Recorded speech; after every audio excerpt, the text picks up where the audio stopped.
Hotel silver fir. এসো। So sweet, so cute. জানা বাবা। ওই যে সামনে হচ্ছে মেল, এখানে আমরা এতক্ষণ ধরে বসেছিলাম। হ্যাঁ,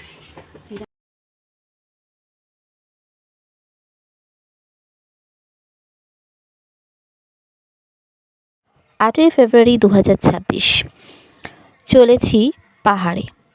এক স্বপ্নের যাত্রার শুরুর দিন। স্বপ্নের যাত্রার কেন সেটা পরে বলছি। এতদিন সবার কাছেই শুনতাম পাহাড়ের গল্প, আমি কোনোদিনও পাহাড়ে যাইনি, প্রথম আমার পাহাড় যাত্রা। এবার থেকে আমিও বলতে পারবো আমিও গেছিলাম পাহাড়ে। তো চলুন যাত্রা শুরু করা যাক। শিয়ালদা স্টেশনে অন টাইম পৌঁছে গেছি এবং ট্রেনও আমাদের দিয়ে দিয়েছে প্ল্যাটফর্মে। তিস্তা তোরসা এক্সপ্রেস, যেটা ছাড়বে দুপুর 3টে এবং এনজেপি পৌঁছবে রাত 2:30 নাগাদ। তো আমরা টোটাল 10 জনের একটা টিম যাচ্ছি। এখন ওয়েট করছি, একটু পরে ট্রেনের ভেতরে ঢুকে বসবো। আর আমাদের যেহেতু আরএসি ছিল, ট্রেন আগের দিনই কনফার্ম হয়েছে আমাদের, তো তার ফলে সিটগুলো একটু এলোমেলো পড়েছে, এই জন্য একটু সমস্যা হচ্ছে, একটু মনটা খারাপ লাগছে, কারণ সবাই একসাথে যাওয়ার প্ল্যান করেছিলাম। তো যাই হোক, কিছুক্ষণের জন্য অপেক্ষা, কিছুক্ষণ পর আবার তো একসাথেই পুরো ট্রিপটা করবো।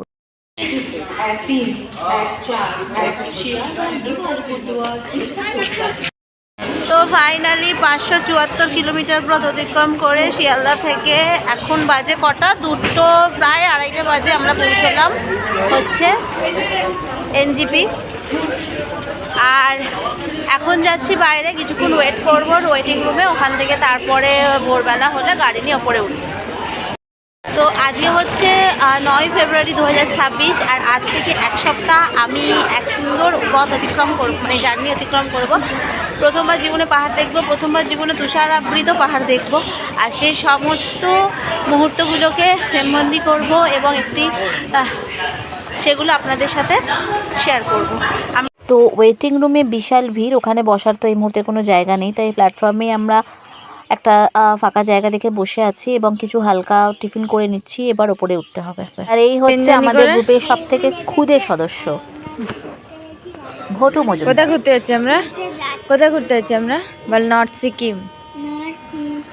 হ্যাঁ, অনেক, আমরা এক সপ্তাহ থাকবো, তাই তো? আমরা খুব মজা করবেন আমরা। তো এখন বাজে 2:58, আমরা স্টেশনে বসে ওয়েট করছি। হোল টিম, বাবারা নেই, বাবারা ছেলেরা গেছে, মানে আমাদের সব হাজবেন্ডরা গেছে দেখতে, গাড়ি দেখতে। এরপরে 5টার সময় দেখবি আবার একটা ট্রেন ঢুকে যাবে। হ্যাঁ, তখন আরও ভিড় হয়ে যাবে। হ্যাঁ, আর আমরা এখন ওয়েট করছি ফ্লাক্সে অবশিষ্ট চা খেয়ে। আমাদের গাড়ি আসবে, তারপর আমরা উঠবো ওপরে।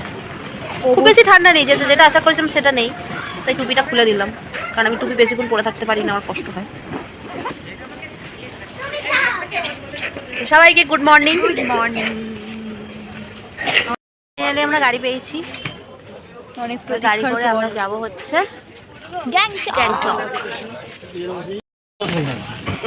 ছোট ছোট এখানে ছোট ছোটগুলো দিয়ে দেবে।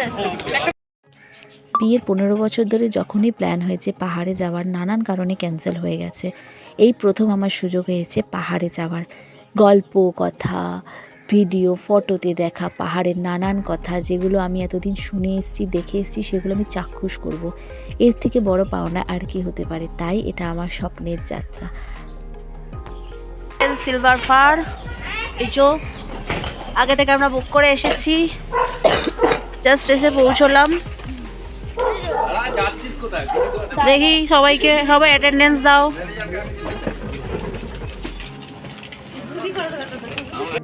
ফার্স্ট টাইম পাহাড়ে এসেছি, জানি বমি হবে, সেটাই আশঙ্কাটাই সত্যি হলো। ট্রেন থেকে নেবে গাড়িতে উঠে আসছি, আসার পথে বমি হয়েছে, বাট এখন শরীর সুস্থ আছে। ঢুকে হোটেলে ফ্রেশ হই, তারপর আবার বেরোচ্ছি।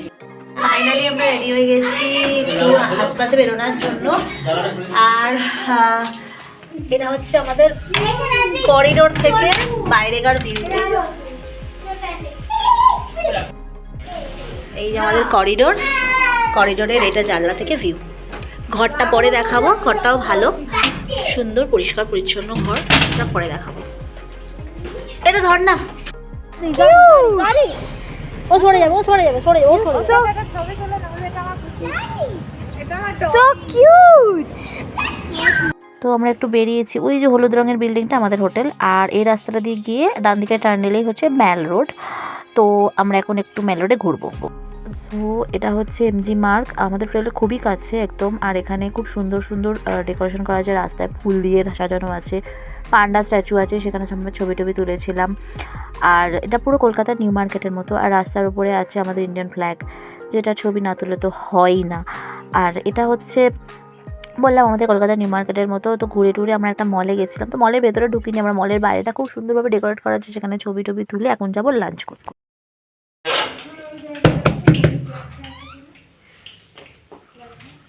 এটা হচ্ছে আমাদের ঘর, 8 নম্বর রুম। তো ঢুকে গেছে বেড, আর এখানে আছে ড্রেসিং টেবিল, একটা টুল, এখানে আছে একটা আলমারি, আলমারির ভেতর একটা এক্সট্রা ব্ল্যাঙ্কেট দিয়ে আছে, ওটা কাঁচের গ্লাস, জগ আর ট্রে দিয়েছিল, কাঁচের গ্লাসে নিয়ে আমি তুলে রেখেছি ভিতরে। বেডে একটা কম্বল দিয়েছে, 3টে বালিশ দিয়েছে। এখানে একটা বেডসাইড টি টেবিল আছে, বেডসাইড সোফা আছে, আর এই হচ্ছে আমাদের জানলা।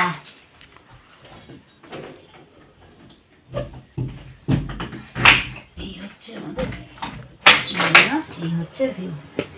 ওই যে সামনে হচ্ছে মেল, এখানে আমরা এতক্ষণ ধরে হ্যাঁ বসেছিলাম। হ্যাঁ, এইটা মেল, একদম ওই উপর দিয়ে উঠে, ওইখান দিয়ে উঠে একটুখানি রাস্তা। আর ওইদিকে ভিউটা পাহাড়ে পাওয়া যাবে, কিন্তু ওইটা এখন কুয়াশা বলে বোঝা যাচ্ছে না।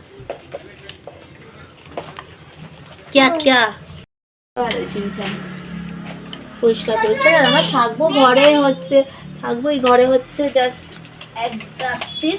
কালকে বেরিয়ে যাব সকালবেলা আমরা নর্থ সিকিম, আবার এখানে ফিরবো 13 তারিখ, আবার এক রাত্রি থাকবো।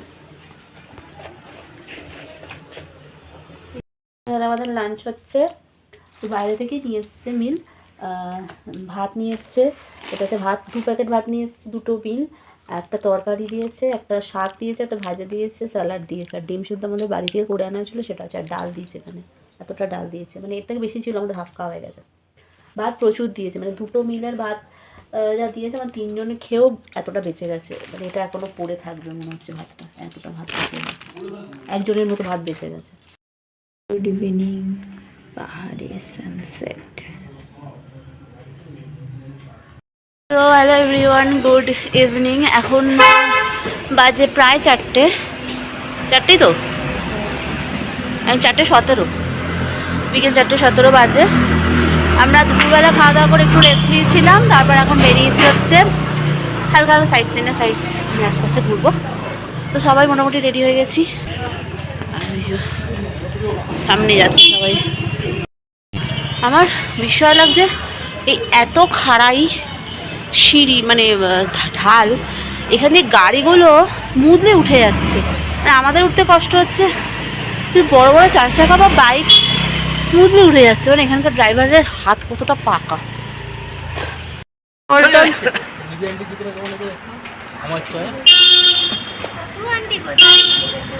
হ্যালো,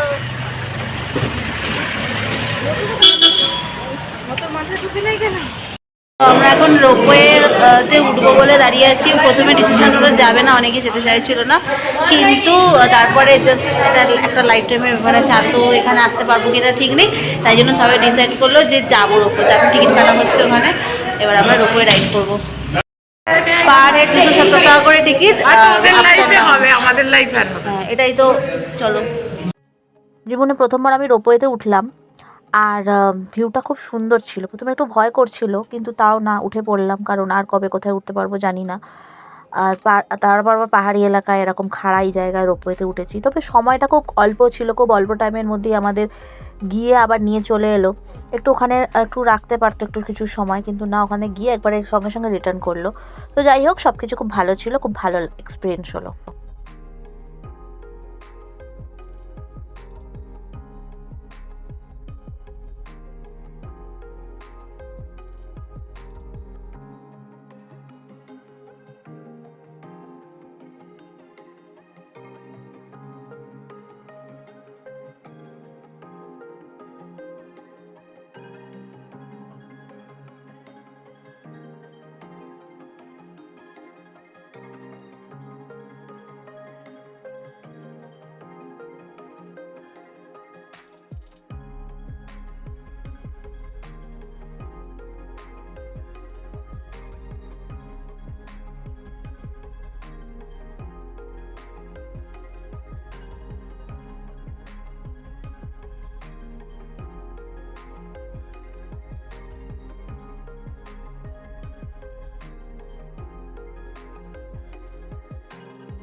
তো রোপওয়ে থেকে নেমেই পাশেই একটা ভিউ পয়েন্ট মতো আছে, এখানে একটুখানি রেলিং টেলিং দিয়ে ঘেরাটা আছে। তো আমরা এখন এই বনে জঙ্গলে ঘুরে বেড়াচ্ছি, একটু ছবি টবি তুলছি, একটুখানি বসে কফি খাবো, আমরা ফ্লাক্সে করে কফি নিয়ে এসেছি, একটু ছবি টবি তুলে তারপর দেখি কোথায় যাওয়া যায়। তো কাজ নেই তো খই ভাজ, আমাদের এই সন্ধ্যেটা এইভাবেই কাটাতে হবে ঘুরে বেরিয়ে। তা কালকে আমাদের লাচুং যাওয়ার আছে। তো ওখান থেকে এসে আমরা এসেছিলাম লালবাজারে। এই জায়গাটা এমজি মার্গের পাশে, এখানকার জিনিসের দাম তুলনামূলক এমজি মার্গের থেকে কম। আর এখান থেকে ঘুরে আমরা চলে গেছিলাম এমজি মার্গের পাশেই একটা মন্দিরে। মন্দিরটা খুব সুন্দরভাবে সাজানো, কিন্তু মন্দিরটা একটা জনপ্রাণীও নেই, শুধুমাত্র একটা সিকিউরিটি গার্ড ছাড়া। ওনার কোনো হেলদোলও ছিল না, আমরা ঢুকছি কি করছি, আমরা এতজন মিলে হল্লা করতে করতে ঢুকেছিলাম ভেতরে। আমরা ঢুকে নিচে কিছু দেখতে পাইনি, নিচে সব দরজা বন্ধ ছিল। আমরা নিচে সিঁড়ির কাছে জুতো ছেড়ে ওপরে উঠে গেছিলাম। ওপরেও খুব সুন্দরভাবে সাজানো, ওপরে অনেক মূর্তি আছে, ভগবানের মূর্তি সহ অনেক সাজানো আছে। তো মন্দিরটা খুব সুন্দর, যদি ওপরে ফটোগ্রাফি করা হয়নি, কিন্তু ভালো লেগেছে।